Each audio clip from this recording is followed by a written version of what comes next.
video untuk mata kuliah Sistem Informasi Enterprise.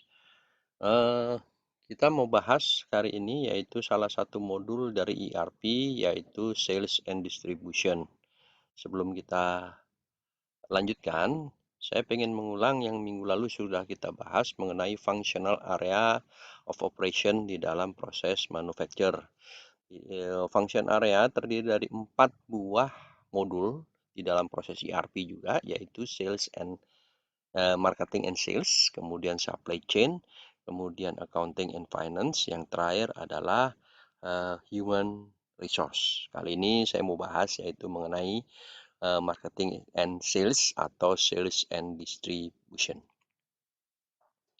Kalau kita lihat di dalam modul penjualan atau Sales and Distribution, modul ini akan terdiri dari serangkaian modul yang bertujuan untuk mendukung aktivitas penjualan dan distribusinya.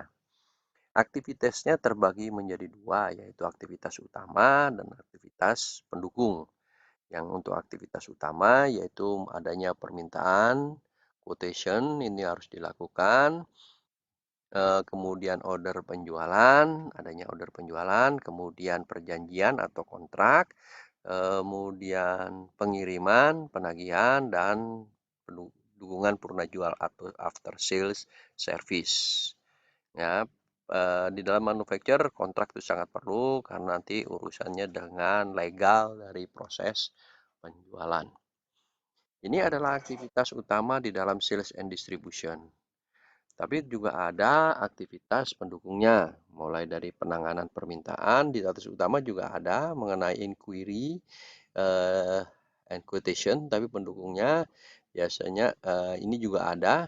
Biasanya ini adalah karena terjadinya product demand atau produksi karena adanya permintaan, seperti permintaan perubahan warna dari barang kita atau perubahan bentuk sesuai dengan keinginan customer. Itu harus kita tangani. Jadi kita tidak terpaku kepada hasil produk kita, itu biasanya terjadi di produk demand. Ada lagi proses penyiapan untuk melakukan quotation, yaitu penawaran. Setelah itu manajemen kontrak, ini hubungannya dengan bagian hukum biasanya ya, atau di perusahaan juga ada itu bagian hukum. Untuk menyiapkan kontrak, jadi bukan hanya sales tapi sudah mulai melibatkan departemen lain. Kemudian monitoring hasil penjualan ini dilakukan oleh sales dan satu lagi adalah bagian keuangan. Kemudian pemeriksaan ketersediaan ini juga oleh orang sales dan bagian logistik yang dilakukan melakukan pemeriksaan ketersediaan.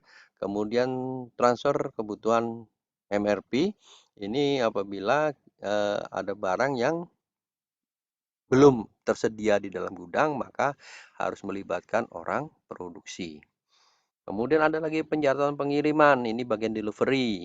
Kemudian perhitungan harga dan pajak, ini dilakukan oleh bagian oleh bagian finance and accounting.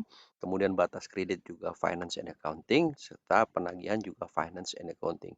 Apabila kita lihat aktivitas pendukung ini, ternyata melibatkan departemen lain yang di luar sales and distribution. Kalau kita lihat secara alur, ini yang umum terjadi di manufacture, bahwa seorang sales akan melakukan inquiry. Jadi semacam apa ya inquiry? Semacam brosur atau barang-barang, daftar barang yang akan dijual.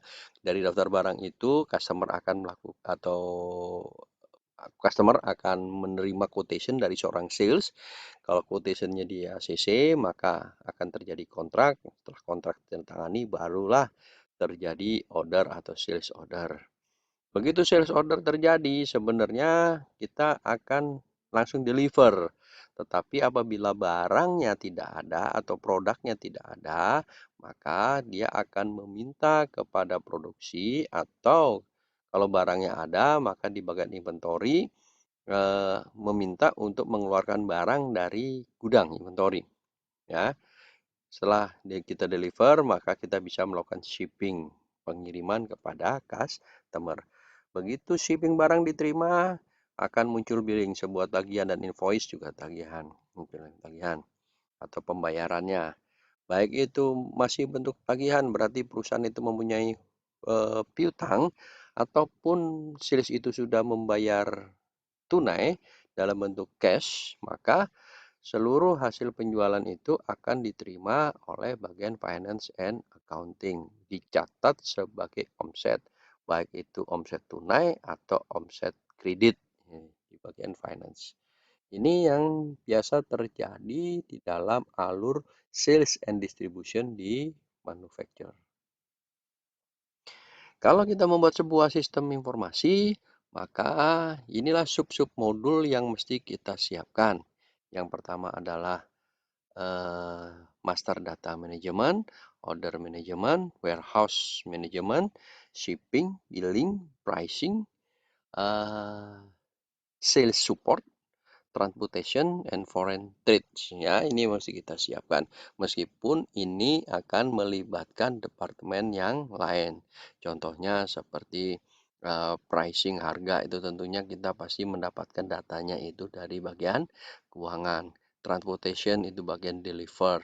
Kemudian warehouse management itu kita dapatkan dari bagian logistik. Ya, kita mau bahas satu persatu. Master data management dia isinya adalah melakukan pencatatan informasi barang hingga pengiriman dan garansinya. Ya, kalau Anda ingat pada saat Anda beli barang di online shop, bukan barang saja yang kita dapatkan atau kita lihat di online shop, tetapi di seller akan memberikan prediksi pengiriman, atau di online shop juga akan melakukan prediksi pengiriman, kapan sampainya, kapan dikirim, kan gitu ya. Sekaligus garansinya gitu ya. Serta biaya-biaya lain yang berhubungan dengan barang tersebut gitu ya. Kemudian ada lagi order management, ini hubungannya dengan dukungan proses penjualannya. Ini sebenarnya inti dari proses penjualan ada di order management. Order management ini termasuk di dalamnya bukan hanya sales order, tetapi kontrak penjualan juga masuk ke dalam proses penjualan. Kemudian modul yang mesti kita siapkan, karena kita urusan sales, barang yang kita jual, barang itu harus tersedia, maka akan ada yaitu warehouse management. Ya, jadi barang itu ketahuan berapa jumlahnya, barang yang masuk berapa, ketahuan yang keluar berapa, sampai dengan ketersediaan barang atau stok. Kemudian ada modul lagi di dalam sales, yaitu bagian shipping. Ini melakukan deliver. Seorang sales juga harus tahu kapan barang itu dikirim atau barang itu sampai dengan diterima. Meskipun ini yang mengerjakan adalah bagian deliver atau kurir, tapi seorang sales juga harusnya mengetahui positioning dari barang yang dikirim.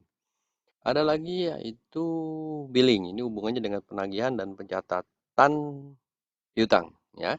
Pencatatan piutang. Maaf ini typo ya, pencatatan piutang. Ini juga mesti dicatat, termasuk apabila terjadi pembayaran tunai ya. Ini pasti harus ada, apalagi kalau tunai nggak masalah karena itu sebagai omset kita mendapatkan cash, tapi yang piutang itu kita tidak mendapatkan nilai cashnya, tapi kredit di dalamnya. Omsetnya juga omset kredit nanti di accountingnya. Kemudian ada lagi pricing ya, pricing. Oh ini maaf, tapi pricing ini masalah harga ya, penagihan harga, dan piutang ini masalah harganya juga. Kemudian sales and support gitu ya. Kemudian transportation, satu lagi adalah foreign trade. Ini masalah di penjualan ke luar negeri gitu ya, atau keluar wilayah. Demikian penjelasan saya, lebih lengkapnya ada di PowerPoint yang ada di dalam e-learning atau di portal kita ya. Silakan dibaca, apabila ada yang kurang jelas bisa Anda diskusikan di dalam WhatsApp group. Demikian atas perhatiannya, saya ucapkan terima kasih dan tetap semangat untuk tetap belajar secara daring dan jaga kesehatan. Terima kasih.